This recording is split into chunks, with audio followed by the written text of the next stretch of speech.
Bismillahirrahmanirrahim. Berikutnya adalah yaitu syarat-syarat sholat ya. Yang pertama adalah syarat-syarat wajibnya sholat. Jadi ada syarat-syaratnya. Syarat wajibnya sholat yang pertama yaitu Islam ya. Jadi sholat itu tidak diwajibkan atas orang kafir ya. Yang wajib itu adalah seorang muslim ya. Kenapa? Karena pengucapan dua syahadat terlebih dahulu menjadi syarat diperintahkannya sholat. Jadi yang pertama kali adalah syahadat. Kalau dia tidak bersyahadat langsung sholat ya tidak bisa ya. Harus bersyahadat dulu ya. Karena itulah Nabi SAW mengatakan kepada sahabat Mu'ad bin Jabal ya radhiyallahu an, ketika beliau diutus oleh Rasulullah SAW untuk ke Yaman ya, maka Nabi mengatakan fad'uhum ila ayyashhadu alla ilaha illallah wa anna muhammadar rasulullah. Ajaklah mereka untuk bersaksi bahwa tidak ada ilah selain Allah dan Muhammad adalah utusan Allah. Fa in ata'ulaka bidzalik fa akhbirhum anna Allah qad farada alaihim khamsa salawatin fi kulli yaumin wa lailatin. Maka apabila mereka menurutimu, mentaatimu ya, artinya mereka menerima ajakanmu itu, maka kabarkan kepada mereka, beritahukan kepada mereka bahwa Allah mewajibkan sholat 5 waktu dalam sehari semalam atas mereka. Ini hadis riwayat Bukhari ya. Jadi dari sini para ulama mengatakan apa? Syarat wajibnya sholat yang pertama dia Islam ya, beragama Islam ya. Artinya kalau dia bukan muslim tidak wajib sholat. Kemudian yang kedua yaitu berakal. Berakal itu maksudnya waras gitu Bu ya. Jadi kalau orang Malang bilang lek gak be gitu ya, gak be itu gak penuh, berarti gak kurang waras, itu tidak diwajibkan. Orang gila ya itu tidak diwajibkan sholat. Jadi berakal. Sholat tidak wajib atas orang gila, sebagaimana disabdakan oleh Rasulullah Sallallahu Alaihi Wasallam, rufi al qalamu an thalathatin anin naim hatta yastaiqidho wa anis sabi hatta yahtalim wa anil majnuni hatta yaqil.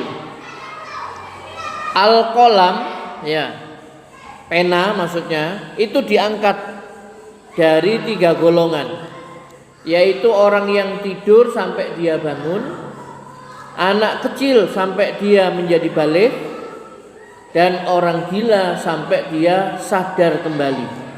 Maksudnya normal ya, sampai sadar dia ya. Hadis riwayat Abu Dawud dan Al-Hakim ya. Jadi dari sini ya Nabi sallallahu alaihi wasallam menegaskan bahwasanya taklif itu, beban itu ya, itu tidak diberikan kepada orang yang tidur sampai dia ini bangun ya. Ya. Kolam itu diangkat. Artinya kalau misalkan ada orang tidur kemudian dia melakukan suatu perbuatan yang istilahnya itu tidak benar begitu ya.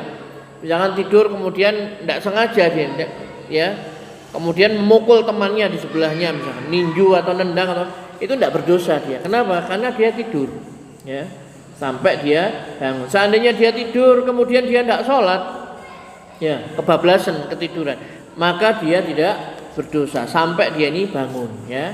Kemudian anak kecil sampai menjadi baligh ya. Jadi anak kecil itu batasannya adalah sampai dia ini baligh ya. Kalau sudah baligh maka dia termasuk remaja sudah ya. Dan orang gila sampai dia sadar ya, normal kembali.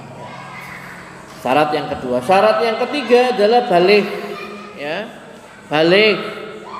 Sholat tidak diwajibkan atas anak kecil sampai dia menjadi baligh ya. Baligh itu kalau wanita ditandai dengan haidah ya, dengan haid ya atau menstruasi ya. Kalau bagi laki-laki dengan ikhtilam, yaitu mimpi basah ya. Nabi bersabda, dan terhadap anak kecil sampai dia balik, ya. Jadi anak kecil itu tidak diwajibkan, ya. Tetapi dianjurkan agar mendidik dan menyuruh mereka untuk mengerjakan sholat, ya. Seperti di dalam sabda beliau, muru auladakum bis shalah wa hum abna'u sab'i sinin. Perintahkanlah anak-anak kalian agar mengerjakan sholat ketika mereka berumur 7 tahun. Wadribuhum 'alaiha wa hum abna'u asrin wa farriqu bainahum fil madaji, ya. Dan pukullah mereka apabila mereka enggan mengerjakannya ketika telah berumur 10 tahun, dan pisahkanlah tempat tidur mereka. Maksudnya antara laki dan perempuan. Jadi Nabi mengatakan apa? Perintahkan anak-anak kalian agar mengerjakan sholat ketika mereka umur 7 tahun. Padahal ini masih belum wajib. Anak-anak ini belum wajib untuk mengerjakan sholat. Tapi Nabi menyuruh, suruh anak kalian sholat ketika umur 7 tahun. Dan pukullah mereka apabila mereka enggan mengerjakan ketika telah berumur 10 tahun. Kalau 10 tahun anak itu masih tidak mau sholat, pukul. Tentu yang dimaksud di sini pukulan yang mendidik, ya Bu, ya. Bukan pukulan orang yang emosi, marah kemudian sampai melukai, sampai menimbulkan bekas, menyakitkan gitu, enggak, ya. Jadi tinggal bawa, kalau orang dulu penjalin atau penebah begitu, ya. Ayo sholat apa enggak? Diancam dulu. Kalau dengan sholat, dengan ancaman dia sudah sholat, ya sudah, biarin, ya. Tapi kalau misalkan diancam begitu enggak takut, enggak apa-apa, disebet pakai penebah itu. Nabi menyuruh, pukullah, ya. Kalau umur 10 tahun dia tidak mau sholat. Supaya apa? Supaya nanti dia ini terbiasa mengerjakan sholat ketika dia ini sudah balik. Jadi jangan belajar sholatnya ketika balik. Oh, tambah rasa-rasan masih, ya. Ya. Jadi ketika sejak kecil itu diperintahkan sholat, itu kata Nabi, ya umur 7 tahun. Biasakan sholat umur 7 tahun, suruh. Ya, kalau 10 tahun tidak mau sholat, pukul dia. Kemudian apa? Pisahkan tempat tidur mereka. Nah, ini pendidikan Nabi sampai seperti itu, ya. Untuk apa? Mencegah hal-hal yang tidak diinginkan. Maksudnya kalau anak-anak itu laki dan perempuan, kalau dia sudah umur 10 tahun, pisahkan. Tempat tidurnya itu dipisahkan, ya. Pak, itu kan saudaranya, masih anak-anak, ya.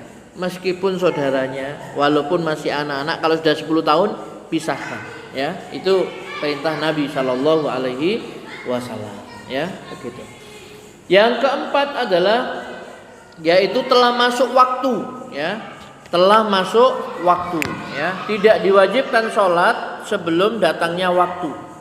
Jadi firman Allah, inna sholata kanat alal mu'minina kitaban mauquta. Sesungguhnya sholat itu adalah kewajiban yang ditentukan waktunya atas orang-orang yang beriman, ya. Surat An-Nisa ayat 103, ya. Inna sholata kanat alal mu'minina kitaban mauquta. Sesungguhnya sholat itu adalah kewajiban yang ditentukan waktunya atas orang-orang yang beriman. Maksudnya apa?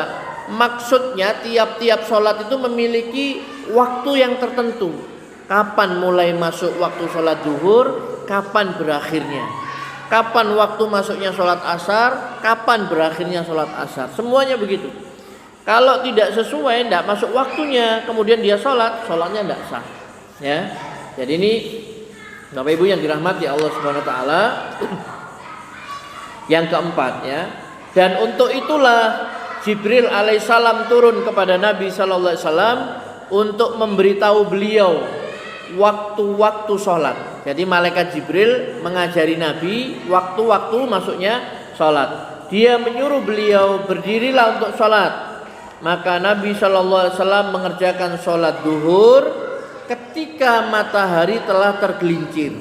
Jadi saat matahari sudah tergelincir, ya, condong ke arah barat, ya. Nah, itu yang dimakan zawal, ya. Maka Nabi sallallahu alaihi wasallam mengerjakan sholat asar ketika bayangan setiap benda sama panjangnya dengan benda aslinya. Makanya kalau zaman dulu kan pakai apa itu? Tongkat, ya. Kalau panjangnya tongkat ini sama dengan bayangannya ini dengan aslinya, berarti itu sudah masuk waktu asar. Kalau sekarang kan sudah canggih ya, sudah pakai waktu digital dan sebagainya ya. Kalau dulu kalau mendung kan repot ya. Kalau sekarang meskipun mendung, hujan semalam, sehari semalam pun masih bisa menentukan ini sudah masuk waktu asar. Ini dulu ya. Nabi SAW diajari sama malaikat Jibril, berdirilah untuk sholat asar ya. Jadi maka Nabi SAW mengerjakan sholat asar ketika bayangan setiap benda sama panjangnya dengan benda aslinya. Ketika datang waktu maghrib, Jibril berkata lagi, berdirilah sholat. Maka Nabi SAW berdiri untuk mengerjakan sholat maghrib ketika matahari benar-benar telah tenggelam ya. Jadi mataharinya itu sudah masuk tenggelam ya, bukan sedang terbenam ya, tapi sudah betul-betul tenggelam ya. Kemudian datanglah waktu Isya, maka Jibril berkata, sholatlah. Dan Nabi SAW berdiri untuk mengerjakan sholat Isya ketika nuansa mega merah telah hilang ya. Biasanya kan kalau maghrib itu kan masih ada merah-merah di langit itu ya. Ketika merah itu sudah hilang, itu sudah masuk waktu Isya ya. Terakhir ketika waktu subuh datang, Jibril berkata, berdirilah sholat. Maka Nabi SAW bangkit mengerjakan sholat subuh ketika fajar telah terbit ya. Jadi ketika fajar telah terbit ini bukan matahari sudah terbit Bu, ketika fajar shodiq telah terbit ya, matahari belum terbit ya.